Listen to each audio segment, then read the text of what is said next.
Hey guys, welcome back to another video. അപ്പോൾ നമ്മൾ രാവിലെ തന്നെ സ്ട്രേഞ്ചർ തിങ്സ് കണ്ടുകൊണ്ടിരിക്കുമ്പോഴാണ് അമ്മ നമ്മളോട് പറയുന്നത് മാർക്കറ്റിൽ പോയി മീൻ മേടിക്കാൻ.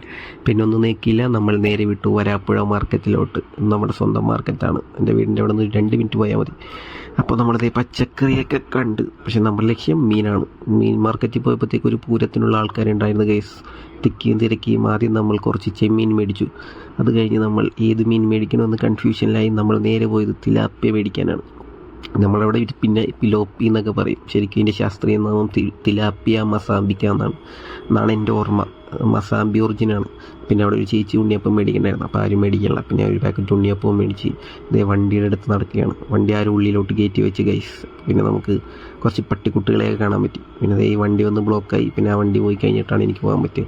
പിന്നെ നമ്മൾ പ്രകൃതി ഭംഗി ആസ്വദിച്ച് നേരെ വീട്ടിലെത്തിയപ്പോഴത്തേക്കും ഒരു പാക്കറ്റ് വന്നിട്ടുണ്ടായിരുന്നു. എനിക്കല്ല, എൻ്റെ അമ്മ കിട്ടിയതാണ്. അപ്പോൾ അതേ ഒരു നോവലാണെന്നാണ് അമ്മ പറഞ്ഞത്. നമ്മുടെ ഇവിടുത്തെ ഒരു ചേട്ടൻ എഴുതിയ നോവലാണ്. ഞാൻ വായിച്ചു, എനിക്കിഷ്ടപ്പെട്ടു, കൊള്ളാം. നിങ്ങൾക്ക് ഒരു ഡിഫറൻ്റ് ആയിട്ടുള്ളൊരു എക്സ്പീരിയൻസ് ആണെങ്കിൽ kindly read this book. Pupa എന്നാണ് പേര്. അപ്പോൾ എല്ലാവരും അടുത്തുള്ള ബുക്ക് ഷോപ്പിലൊക്കെ അവൈലബിൾ ആയിരിക്കും. എല്ലാവരും പോയി മേടിച്ചോ. എൻ്റെ വീടിൻ്റെ അടുത്തുള്ള ചേട്ടൻ എഴുതിയാണ്. അപ്പോൾ അടുത്ത വീഡിയോ കാണാം. Tata bye, see U.